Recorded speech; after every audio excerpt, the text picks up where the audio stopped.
What is up everybody and welcome back to the Maths Guide. Today we are looking at fractions, which is our Unit 2 Year 7 maths lesson. So let's go. Okay, we're going to start by looking at a quick introduction to fractions to fully understand exactly what they are and what they look like before moving into looking at how to convert fractions into decimals. Then we're going to look at equivalent fractions, and then we're going to look at how to order and compare fractions that are larger than 1. And then we're going to look at adding and subtracting mixed numbers before looking at how to multiply a fraction by a whole number and then a fraction by a fraction. And finally looking at how to divide a fraction by a whole number and then a fraction by a fraction. So let's waste no more time, let's get into the first part, the introduction to fractions. Let's go. What do we need to think about today? Well, we need to think that a fraction is a part of a whole. So what does that mean? Well, if we look at this first example, this round circle at the moment represents the whole. Not a hole in the ground, a different type of hole, which means the entire thing. However, if I cut it into two equal parts, and the word equal is very important in fractions, if I cut this into two equal parts and I say that my friend can have this side, we'll call it the red side, and I'm going to have this side, the white side, well, how much of this now whole have we got each? Well, we can represent this in a fraction, and a fraction looks like this. We have one number at the top, then we separate it with a line, and then I put one number on the bottom. And this is what we call a fraction, or how we can represent a fraction. The digit on the top is actually called the numerator, and the digit on the bottom is called the denominator. And what these represent is the numerator is the amount I've given you, or the amount we're talking about. In this case, we're talking about one part. So I'm putting my 1 just here. And the denominator is how many it was split into. Well, I have 1 on this side, and I also have 1 on this side. So I've split it into 2. So my fraction would be 1 over 2, or in other words, a half. And it's the same thing if I carried on splitting it. Let's say I cut it in half, and I cut it in half again. What I'm now saying is my fraction has a total of 1, 2, 3, 4 pieces. So my denominator would be 4. And if I was counting just this one part over here, I would have 1/4, or in other words, 1/4. But if I added another one, now I have not 1/4, but 2/4. So I'd have to change that number to a 2, and I would have 2/4. But I can talk about 2/4 in a different way, because if we think about it, 2/4 is actually the same as saying, well, I have 1/2. Because this coloured part at the top is exactly 1/2 of this pizza. These are what we call equivalent fractions. They have the same value, 2/4 and 1/2. They are equivalent to each other. If I said to you, you can have 2/4 of my pizza or 1/2, which would you prefer? Well, it's a trick question because it has exactly the same value. And we can see that if we draw a little fraction wall over here. Let's say I get my line across here, and this top line, this represents 1 whole. Let's draw another line. I'm going to cut it in half. Now each of these is 1/2. But if I do that again on another line, I do my initial cut in half, but then I cut even those halves in half. Well, now each of these is worth 1/4. Well, I can see 1/2 has the same value as only 1/2. So in other words, 2/4 has the same value as 1/2, and that's what we saw over here as well. But there's lots of other fractions that would be equivalent. I could carry on, and I could cut it in half like this, get my quarters, but then I could cut the quarters in half again, and therefore I would have eighths. I would have 8 eighths. And now I can see that 1, 2, 3, 4 eighths, so 4 eighths equals my 1/2. Or it equals 2/4. And I could keep doing this for a long time and find equivalent fractions. Let's have a look at fractions on a number line. If I have a number line down here and I have 0 at one end and 1 on the other end, well, we've now learnt that fractions are parts of a whole. So this 1 would represent the whole. I have 1 car, 1 elephant, $1, 1 pizza, whatever it is. And all the fractions that you can think of live somewhere on this number line between 0 and 1. Obviously 1/2 would sit exactly in the middle, 1/2.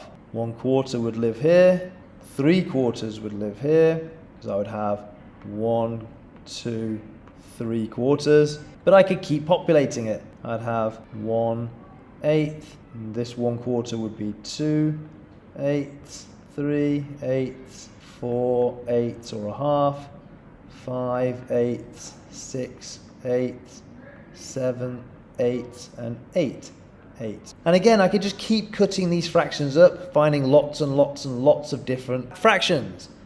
And all the fractions that you can possibly think of are going to live between 0 and 1 because all fractions are part of a whole.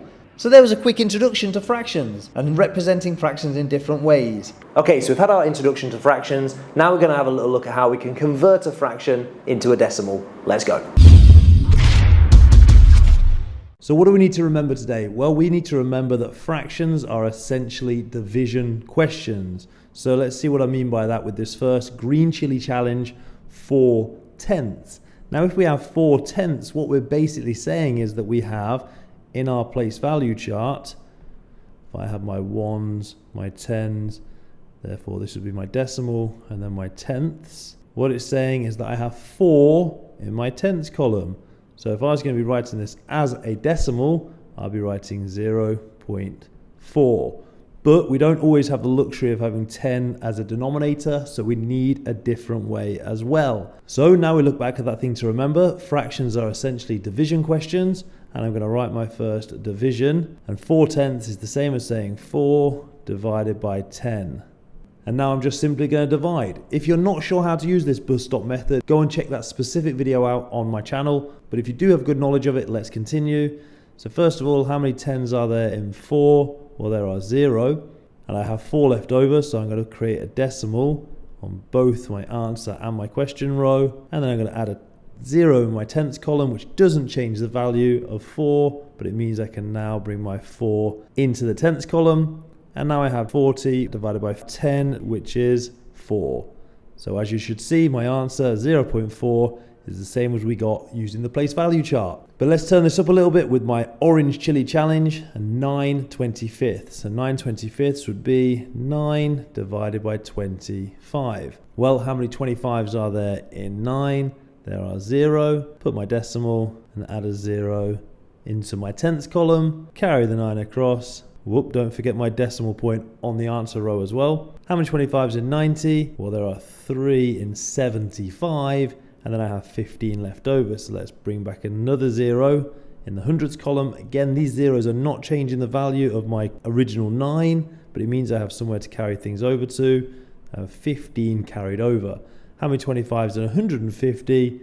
I have 6. So the decimal equivalent to 9/25 is 0.36.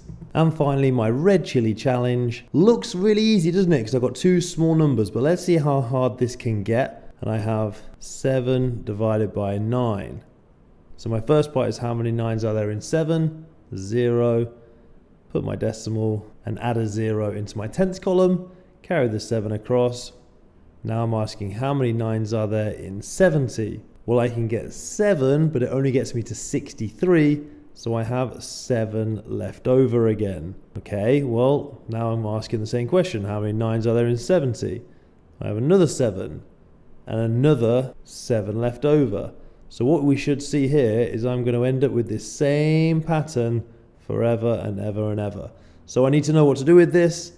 And all I need to do is give myself a couple of 7s, and if I can see the pattern's going to recur, put a couple of dots over the top of the 7s to show that this number is recurring, or it means it carries on forever. So my answer to 7/9 as a decimal would be 0.77 recurring. Couple of things to notice then, when we're dealing with a numerator that's smaller than the denominator, we're always going to end up with a 0 point something, can't we? Because if we think about it, 4/10 is always going to be less than 1. Because 4/10 of the fraction means 4 parts of 10. So it's not even 1. And something else to remember, if we have a 10 at the bottom or any power of 10, then I can just use the place value chart to help me. So now it's your turn. Here are 3 more fractions that need turning into decimals. Use the same method we've just done in this lesson. Put your answer into the comment section. I'm going to try and mark them all. Right, a really important lesson now. This is equivalent fractions. We use equivalent fractions for everything else we do in fractions, so really pay attention to this part. This is important. Welcome back to the Maths Guy, everybody. Today we are going to be looking at equivalent fractions together, and we've got these 4 questions. But the first thing we need to think about is, what is an equivalent fraction? So I want to show you this chocolate bar. Now, I could chop this chocolate bar into halves, and I could offer you this 1/2 here, and you would get 1/2. Or I could give you the same value, but I could give you these 2/4. So here we have 2/4, but it has the same value. So just because it looks different, this 2/4 is the same value as 1/2, and therefore that makes it an equivalent fraction. So an equivalent fraction is basically just a fraction that looks different, which has been split differently, but has the same value. Okay, so let's have a look at question 1 together then, and let's see what we need to do to answer this. So we're going to look at question 1, we're going to look at this 1/2, okay? And let's have a look at trying to find some fractions for it, some equivalent fractions for it. And we have these 3 steps. We have step 1, which is to multiply or divide. Then we have step 2, which is to multiply the denominator. And then we have step 3, multiply the numerator by the same amount. So what is a denominator and a numerator? Well, the denominator is this digit under the bottom. So this would be the denominator. And the numerator is this one at the top. This is the numerator. Okay? Now, the denominator is showing you how many your item has been split into. So if we go back to our chocolate bar has been split into 2, so our denominator is 2. And then the numerator, the top number, refers to how many you're getting. So if we have 1/2 here, we have 1, and then over here we have another 1/2. Okay? So let's begin, and let's follow our steps. So step 1 says multiply and divide. Well, what does that mean? It means that multiplying and dividing is what we're going to do to find an equivalent fraction. But what I can see here is that we can't divide because 1 cannot be divided. So we're going to have to multiply. So I've done step 1, I've decided I'm going to multiply. And then it says step 2, multiply the denominator. So I'm going to pick my denominator here, and I'm going to multiply it by something. For example, multiply it by 2. 2 times 2 equals 4. Then it says step 3, multiply the numerator by the same amount. So I need to, whatever I've done to the bottom, I'm going to do to the top. Whatever I've done to the denominator, I'm going to do to the numerator. I times the denominator by 2, therefore I need to times the numerator by 2 to keep it the same value. And 1 times 2 is 2. Okay, and what do we see here? Well, we see that we have a 1/2 being the same equivalent value as 2/4. And we saw that earlier, didn't we? 1/2 is the same as 2/4. So we know that's right. Let's do another one. Let's times it by 10. So again, I'm going to multiply, but this time I'm going to multiply by 10. 2 times 10 is 20. And then whatever I've done to the denominator, I need to do to the numerator. So I'm going to times the numerator by 10. 1 times 10 is 10. Therefore, 10/20ths is an equivalent fraction to 1/2. And I could do this forever. There's an unlimited amount of times that I could find an equivalent fraction, depending on the numbers I multiply it by. Let's multiply it by 5. 2 times 5 is 10.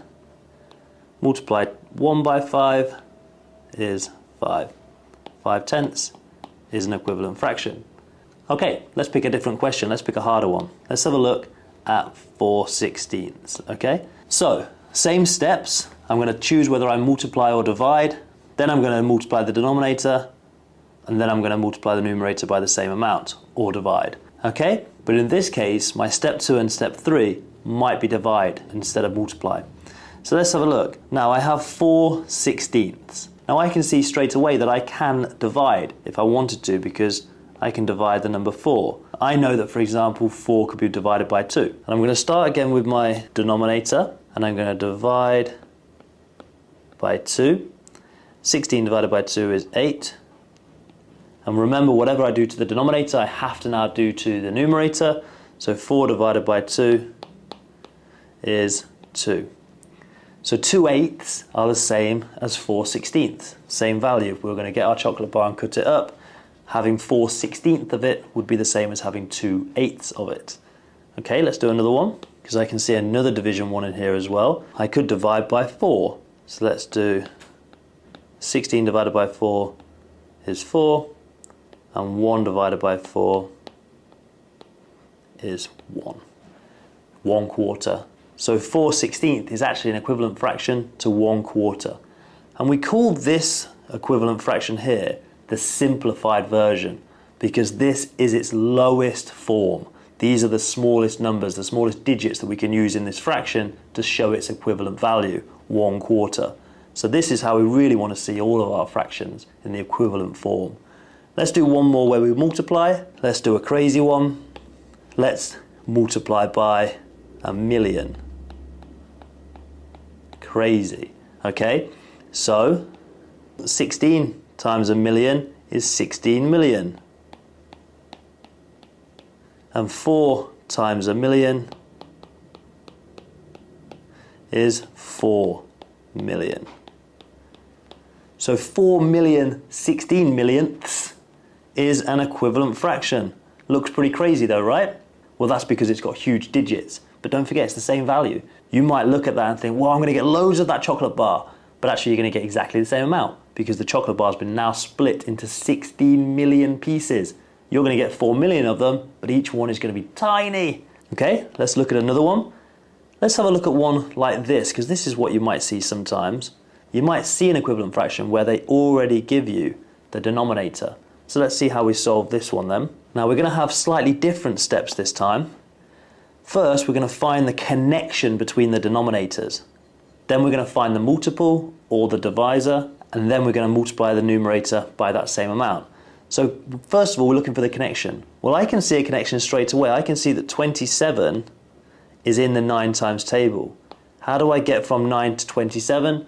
9, 18, 27. I'm going to times it by 3. And remember what we learned from the last question, whatever we do to the denominator, we need to do to the numerator.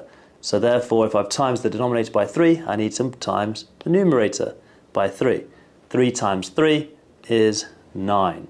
So the answer to this question is 3/9 is the same as saying 9/27. Give ourselves a tick. Nice and simple, right? Okay, let's have a look at one last one. Let's have a look at this one here. And this is slightly different. This time we've been given the other numerator, and it's a 9. So let's see what our steps for this would be. Step 1, we need to find the connection between the numerators this time. Then we find the multiple or the divisor, and then we multiply or divide the numerator by the same amount. So can we see a connection here already? Well, I think I can. I think from getting from 3 to 9 is in the 3 times table, and I can go 3, 6, 9. So again, it's multiplying by 3. So remember, whatever I've just done to the numerator, I now need to do to the denominator. Step 3 times 5 by 3 is 15. 9/15 are the same as 3/5. So a couple of things to point out at this point. Firstly, one really important rule: to make sure that we're keeping these fractions equivalent, we need to do the same process to the top as we do to the bottom. Same process to the denominator as we do to the numerator. So whatever we do to the denominator, whether we times it by 1,000,000, divide it by 5, times by 2, we would need to do the exact same thing to the numerator. It's really important to keep it equivalent. We need to keep those multiplications or divisions the same. That's the first thing. The second thing is, why do we even need to find out what an equivalent fraction is and how to find one? Well, we're going to get into that much more throughout this fraction series, because when we get into things like adding fractions or comparing fractions, sometimes we need to get the same denominators or numerators to help us. So finding an equivalent fraction will be what we do to help us do that. Okay, hopefully you understood that. If you didn't, go back and watch it again, because that is a very, very important part of this whole overall lesson. If you did, let's move on, and we're going to look at how to order and compare fractions with a value greater than 1. Let's go.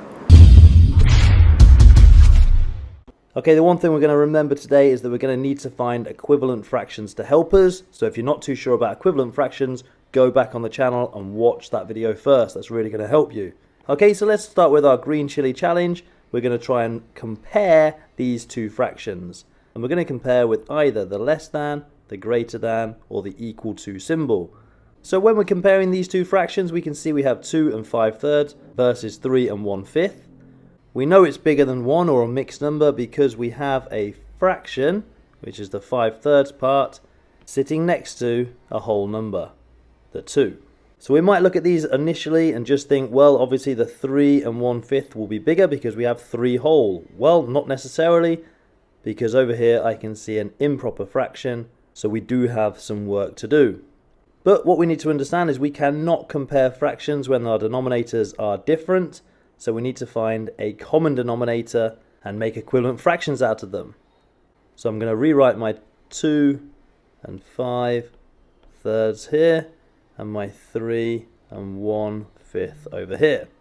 Now when it comes to finding a common denominator of both 3 and 5, what we could do is we could just go up in our times table and starting with 3 for example and do 6, 9, 12, 15, 18, etc, etc.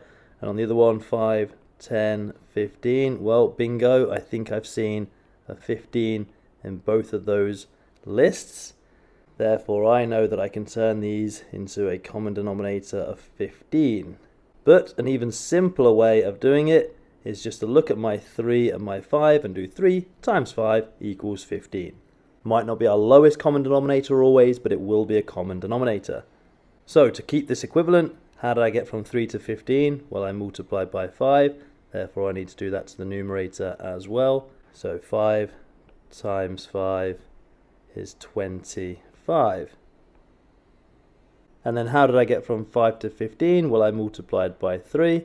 Therefore, I need to multiply my 1 times 3, giving me 3/15. So now my new equivalent fractions that I'm comparing are 2 and 25/15 and 3 and 3/15. But I can see another issue. I can see that I have an improper fraction here because I have 25 over 15, which means I have a chocolate bar that's been split into 15. Imagine that they're all equal slices, but I have 25 of them. And obviously, if I had all of these, I would only have 15. So therefore, I need to build another fraction bar. And again, imagining that's the same size. And if I had 15 over here, I would still need to cover 10 on my second fraction bar as well. So in other words, I have 1 whole and I have 10/15 over on this one. So I could rewrite my 25/15 as 1 and 10/15. So this fraction is actually 2 plus 1 and 10/15, or in other words 3 and 10/15. So now that I've done all the work of converting my fractions into the same denominators and then converting this first one from an improper back to a mixed number, I can see that I have 3 and 10/15 compared to 3 and 3/15. Well, hopefully we can clearly see therefore that this value here is larger because I have 3 whole and then I have 10 lots of 15 compared to only 3 lots of 15. So my answer to this first question would be that 2 and 5/3 is larger than 3 and 1/5. Give myself a tick. Okay, but let's step it up a little bit and let's look at this really challenging one when we have to try and order these 3 fractions. Well, again, we can see we have different denominators and we can't do anything when we have different denominators, so we have to find a common denominator. Unfortunately, I can see that 40 would be a common denominator because if I did the 8 times table, I would eventually get to 40, and again, if I did it with the 5 times table, I would also eventually get to 40, and obviously 40 is already at 40, so I know that each of these denominators could be a 40. So let's work with that, and let's say we have 1, and then my new fraction will be over 40. Well, how did I get from 5 to 40? I would have to multiply it by 8. So therefore I'm going to have to multiply 9 by 8. which is 72. And already I can see this is an improper fraction, but we'll get to that part in a moment. Then my next one is 2, and then the new denominator again wants to be 40. Well, how did I get from 8 to 40? I times it by 5. So now I'm going to have to multiply my 7 by 5. 7 times 5 is 35. And finally, my last one can stay as it is because we already have 40 as the denominator. So we have 1 and 16/40. Now I'm very close to being able to order these, but I can't because I see one improper fraction over here. And we have such big numbers, it's not going to make sense to draw this into a bar.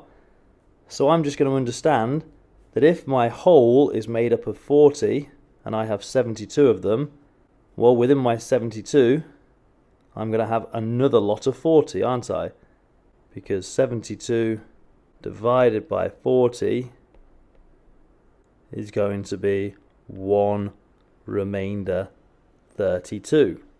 So it's like saying I have another whole one, which would turn my whole to a 2, and then I have 32 parts left of my 40. So my new fraction is going to be 2 and 32/40. So now I have my 3 fractions, 1, 2, 3, all ready to go and be compared. How are we going to compare them? Well, we have 2 choices. I can either compare them in what's called ascending order, which means I'm going to go from smallest to largest, or I could order them in descending order, which would be from largest to smallest. I'm going to keep things simple and put them in ascending order. So I'm going to have my smallest over here and my largest over here. And I can see that my smallest is obviously 1 and 16/40 because I still only have one whole, which is the original fraction. And then my second smallest is going to be the first one here, 2 and 32/40, which was originally 1 and 9/5. And then finally the largest one was this center one, 2 and 35/40, or in other words, 2 and 7/8. And there we go. That has just ordered my fractions from smallest to largest using all the skills required. Now it's your turn. Have a go at ordering and comparing these 2 challenges. We have a green chili challenge for the comparing, and the ordering is going to be a red chili challenge. Have a go at answering both of these questions and put your answers in the comment section. I'm going to try and mark them all. Press pause, good luck. Okay, now we've done that, let's have a look at how we can add and subtract mixed number fractions or fractions with a greater value than 1. Let's go. Okay, what do we need to remember today? Well, we need to remember that we can only add and subtract fractions that have the same denominator. And we can see in both of these examples, we do not. We have 5/6 added to 4/5, and again, 5/6 subtract 4/5. So we're going to need to find some equivalent fractions. And if you haven't understood how to find equivalent fractions yet, then go back to the channel and watch that video first. That will be very helpful for you. But essentially, finding an equivalent fraction means that we can keep the value of the fraction the same, but change the numbers. Essentially, it's changing it from cutting a 1 chocolate bar into 6 and having 5 of them to cutting the same size chocolate bar into 12, for example. But this time, instead of having 5, we would have 10. So we still have the same value, but our chocolate bar has been cut into different amounts and we get different amounts of them. Or in other words, my fraction will look different. So my first job is to try and find a common denominator that I can use for both of these fractions. And the way that we can do that is we can go and find a lowest common multiple of these 2 numbers. And to find a lowest common multiple, I could just go in my multiplication table. So 6, 12, 18, 24, 30, 36. I'll pause there and then do the next list. 5, 10, 15, 20, 25, 30. Bingo. I thought I'd find that. I have a 30 in both of these lists. Therefore, 30 is a lowest common multiple that I can use for my new denominators. Or I'm sure a few of you realize that if I just simply times 6 multiplied by 5, I'll get 30 also. So I'm going to rewrite my fractions, but this time I'm going to use the denominator 30 for its equivalent fraction. So how did I get from 6 to 30? Well, I multiplied by 5. So to keep the fraction equivalent, I need to multiply the numerator by 5 as well. and 5 times 5 is 25. So 25 thirtieths is equivalent to 5 sixths. So my new fraction on this side is 1 and 25 thirtieths. And let's look at the other side. 5 to 30 is a times 6. Therefore I need to times my 4 by 6 as well, which is 24. So 24 thirtieths is equivalent to 4 fifths. And my new fraction is therefore 2 and 24 thirtieths. Now it's pretty simple when it comes to adding these, because another way of writing this would be that I have 1 as my whole number plus 2, the other whole number, plus 25 thirtieths plus 24 thirtieths. So let's start with the easy part first. 1 plus 2 is obviously 3. And then my fraction will be, of course, still in thirtieths, because I'm adding 25 thirtieths to 24 thirtieths. Just like saying if I added 25 elephants to 24 elephants, I'm still going to be having something elephants. And 25 plus 24 is 49. So my answer could be 3 and 49 thirtieths. But I'm sure a few whizzes in there are going to notice that this is an improper fraction. I have 49 over thirtieths. So if I wanted to be a complete whiz, I will see that there is another whole lot of 30 in my 49, leaving my answer as 4. And then how many were left over? There was 19 left of my thirtieths. So my final answer is 4 and 19 thirtieths. Put that up here. 4 and 19 thirtieths. Okay, let's look at the red chili challenge. I have 4 and 5 sixths. Subtract 2 and 4 fifths. So let's try and do this a bit quicker, and notice that if I multiply 6 times 5, I will get 30. So my new equivalent fractions will be out of 30. How did I get from 6 to 30? Well, it's a times 5. So therefore I'll times the numerator by 5 as well. So 5 times 5 is 25. How did I get from 5 to 30? That's a times 6. So I'm going to times the 4 by 6 as well, 24. Put back my whole numbers. First one was 4. Second one was 2. So now I have 4 and 25 thirtieths. Subtract 2 and 24 thirtieths. So I'm going to do my whole numbers first of all. 4 subtract 2 will leave me with 2. And then we know my answer is going to be in thirtieths. And if I had 25 thirtieths and I take away 24 of them, I'm going to be left with 1 30th. So my final answer for 4 and 5 sixths, subtract 2 and 4 fifths, is 2 and 1 30th. Easy. So now it's your turn. Have a go at working out these two questions. We have a green chili challenge and we have a red chili challenge. Take your time, press pause on the video now and put your answers in the comment section. I'm going to try and mark them all. Press pause, good luck. Okay, now we're into the multiplication and division part. So multiplication first. First we're going to look at how to multiply a fraction by a whole number. Hopefully you're hanging on in there. You're doing really well if you got to this point. Keep going, this is really important stuff. Let's go. Okay, so the first thing we want to do is look at our steps, and our first step says that we need to convert our whole number to a fraction. Then we'll multiply, and then we're going to simplify if necessary. So let's have a look at what that will look like then. My first example says 3 multiplied by 1/4. So at the moment this looks very tricky to do because we have a whole number and we have a fraction, and they don't multiply very easily. So what we need to do, follow step 1, and we're going to convert the whole number to a fraction. So we're going to be using something called equivalent fractions. If you're not too sure what an equivalent fraction is, I'm going to put a link to a video here for you to fully understand that before going too far with this. But basically we can represent this 3 as a fraction form by putting just 3 over 1. Because if we think about what this improper fraction now represents, it's representing that our denominator, the number on the bottom, is representing wholes. And how many do we have? Our numerator shows that we have 3 wholes, which is the same as saying 3.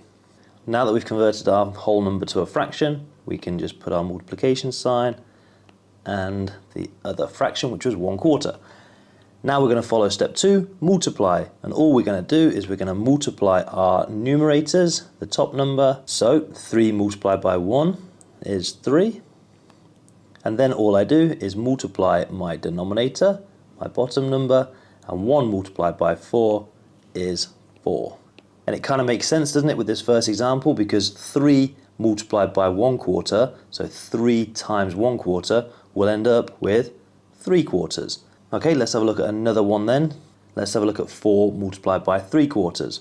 And again, first things first, I need to find an equivalent fraction to this whole number. So I can represent my 4 as just saying 4 over 1. Again, if you're not sure exactly why I'm doing this, please make sure you watch the equivalent fraction video, because that is really going to explain that clearer. But essentially 4 over 1 is equivalent to just saying 4, but in a fraction form. And we need 2 fractions now while we're multiplying. And stage 2 says to multiply. So again, I'm going to multiply my numerators. 4 times 3 is 12. And 1 times 4 is 4. And what you're going to see here is that we now have what's called an improper fraction. Our numerator is greater than our denominator. So we call this an improper fraction. And really we don't want to leave it as an improper fraction, so we're going to turn it into a mixed number. And again, I have a video for you for converting between an improper to a whole number. But what we're essentially doing is looking at our denominator and seeing that we're splitting our fraction into 4s. So then I'll look now at my numerator and work out, well, how many 4s go into my numerator? How many 4s are there in 12? And in this example, there's actually a whole 3 with no fraction remaining.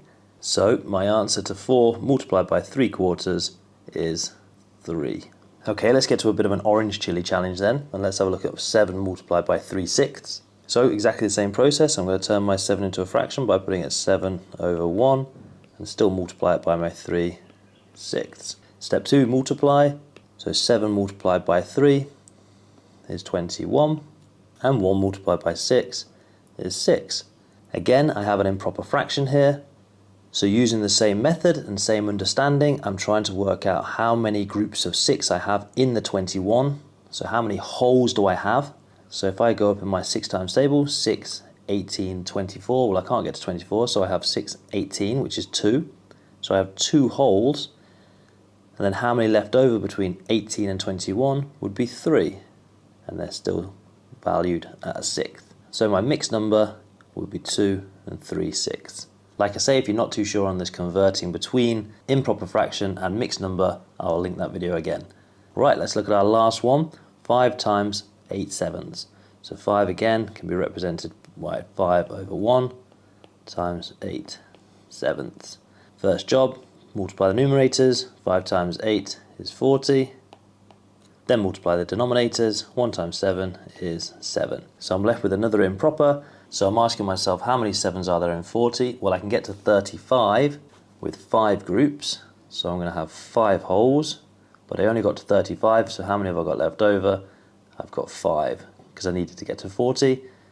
So I've got 5 7s remaining. And that would be my answer, 5 and 5/7. Okay, there you go. Let's look at the things to remember. First, we must turn the whole number into a fraction.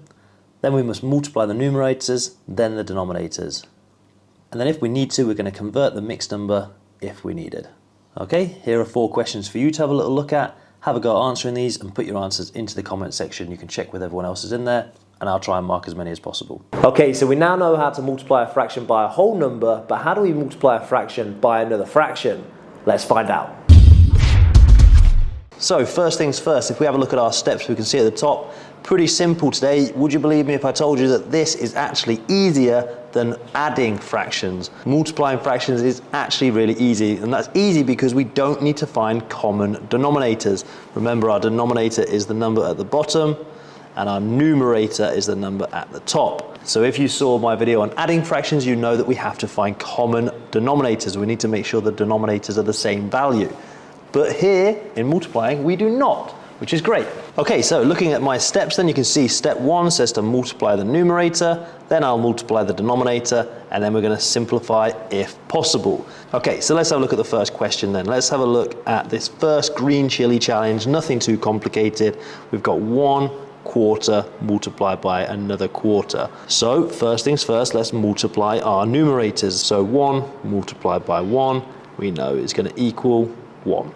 Okay, and then step 2, multiply the denominators. My denominators are both 4, so 4 multiplied by 4 is 16.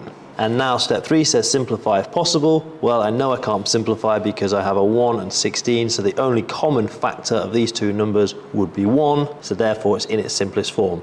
So 1 quarter multiplied by another quarter is 1/16. Super simple, right? Okay, let's have a look at another easy one. Let's have a look at 2/5 multiplied by 3 quarters. So first things first, let's multiply our numerators, our top numbers. So I've got 2 times 3, and 2 times 3 is 6. Then I'm just going to multiply my denominators. 5 times 4 is 20. But now I can see something interesting. I can see that I can definitely find a factor of 2 into both of these numbers because they're both even, and I can see that dividing by 2 on both of these would leave me with 3/10. And now that's our simplest form because we have no common factors for both 3 and 10. So my final answer is 3/10. Okay, let's step things up a little bit. Let's have a look at a slightly harder one. Let's have a look at 4/5 and 3/6. So same thing again. I'm going to multiply our 4 times 3. 4 times 3 is 12. And then let's multiply our denominators. 5 times 6 is 30. And the reason this might be a little bit harder is because it might be harder to see that highest common factor, but I know that it's 6. So I'm going to divide these by 6, leaving me with 2/5. Now there is another way we could do that. We could do it the longer way. So if I just bring my 12/30ths down here, what I could do is I could see that they're both even numbers, so I could divide them by 2, which would leave me with 6/15ths.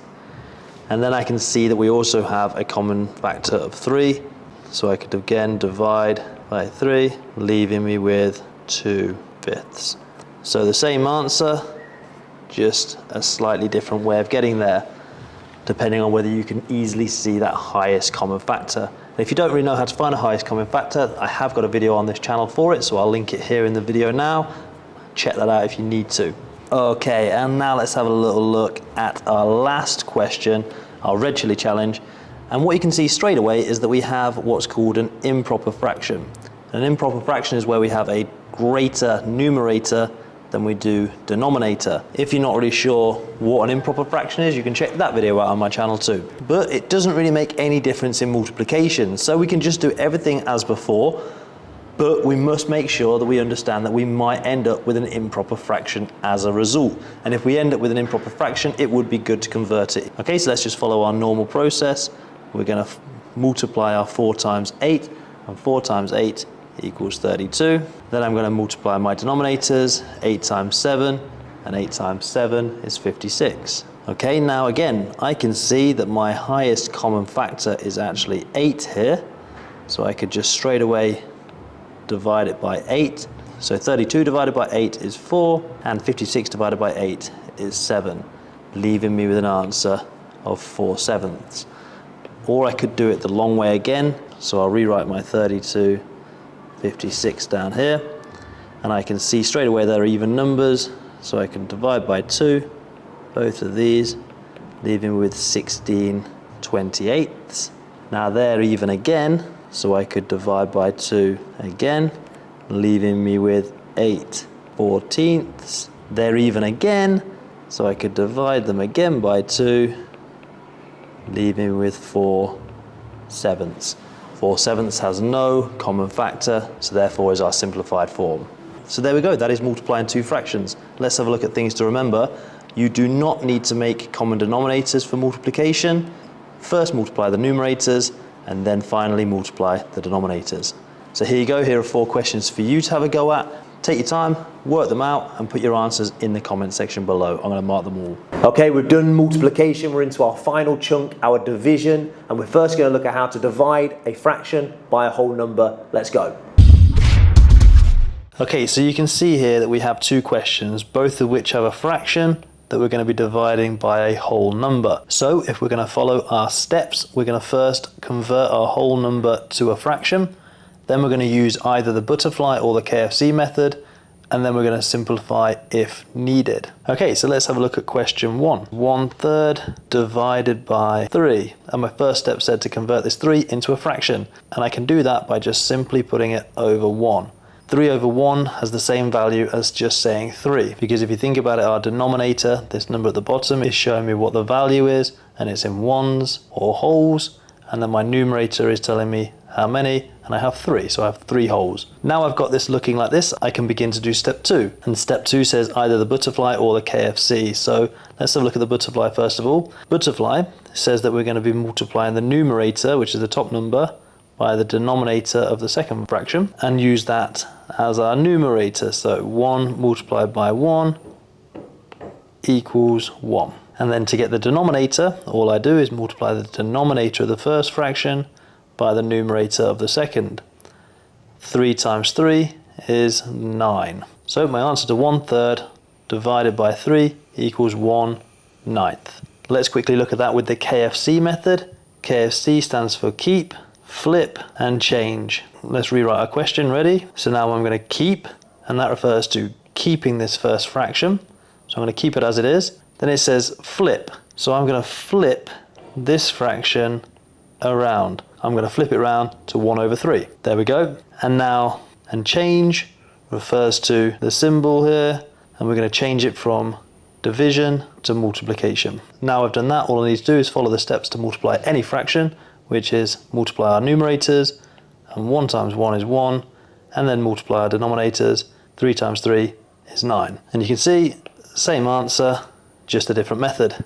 Okay, let's look at a slightly harder one. Let's look at 5/8 divided by 4. And for this, I'm only going to use butterfly. So here we go. 5/8 divided by 4. First of all, turn it into a fraction, put it over 1. Then I'm going to use butterfly.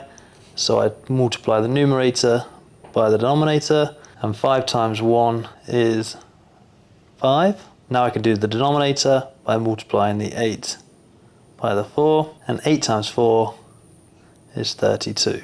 Now in this question I actually can't simplify any further because there are no common factors between 5 and 32, so my answer would simply be 5/32. Okay, and that's all you need to know about dividing a fraction by a whole number. Let's look at the things to remember.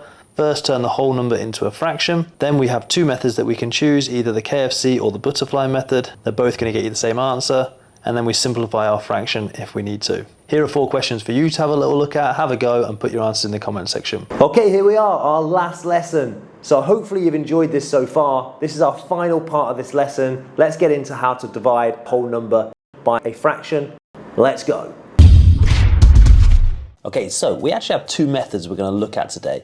You might have seen either of these before, but we're going to go through them both quite comprehensively. So let's just look at the steps that we're going to follow. First, we're going to convert the whole number to a fraction. This is an important step for both of the techniques that we could use today. Then we're going to butterfly, or we're going to KFC, and we'll see what that means in a minute. And then simplify when needed.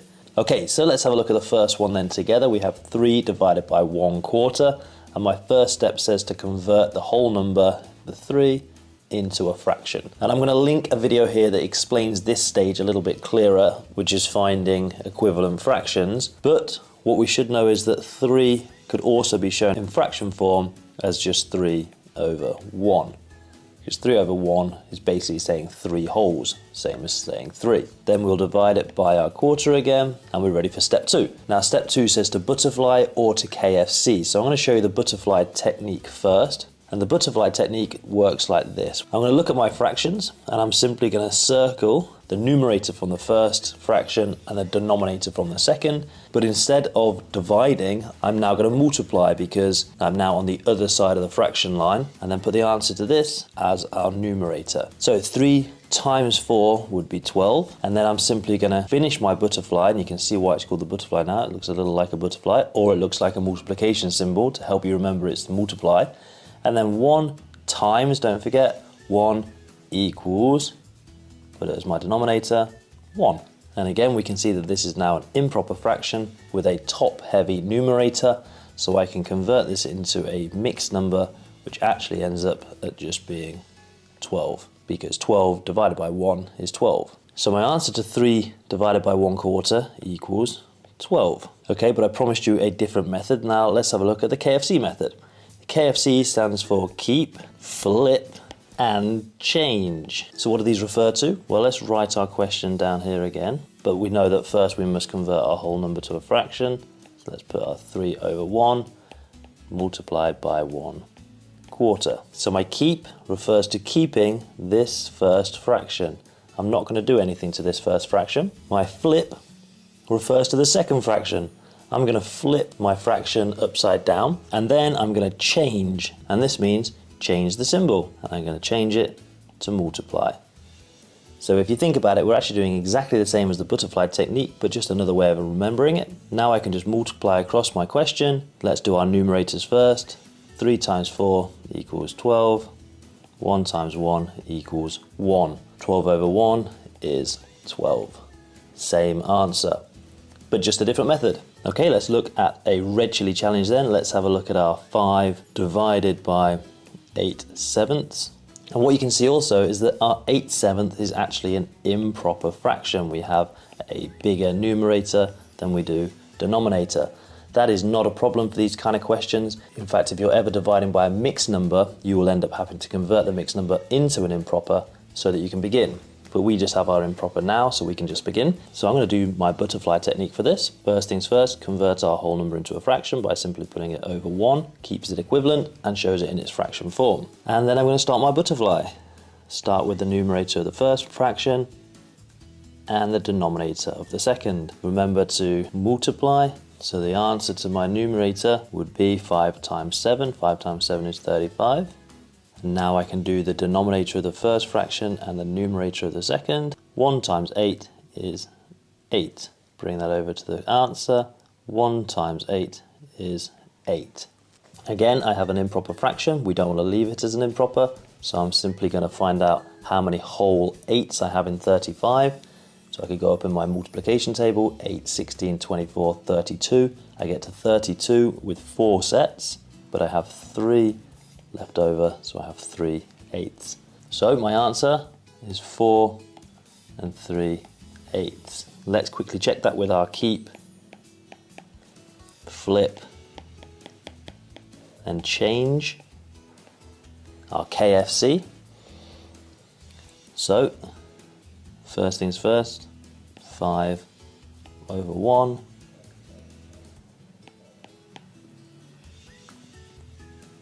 divided by 8 over 7. First I'm going to keep my 5 over 1, then I'm going to flip my 8 over 7 and turn it into 7 over 8. Then I'm going to change the symbol from division to multiplication, and now I can simply begin. 5 times 7 is 35. 1 times 8 is 8. Again, improper. So to convert it to mixed number, I need to find out how many whole 8s are in 35, and we agreed there were 4 with 3 8s remaining. Same answer. And there we go. That is everything you need to know about dividing a fraction by a whole number. Things to remember: first turn the whole number into a fraction, then we can use one of 2 methods, the KFC or the butterfly method, and then we're going to simplify or convert our fraction back to a whole number if necessary. Okay, here are 4 questions for you. Have a go at answering these. Take your time, put the answers in the comments section. So press pause. Good luck. And there you go, that is everything you need to know about fractions for year 7. Hopefully this video was really helpful for you. If it was, head on over to themathshelter.com where you're going to find all the other lesson series like this, or have a little look on YouTube for them. But for now, I'm going to see you in another video. Peace out.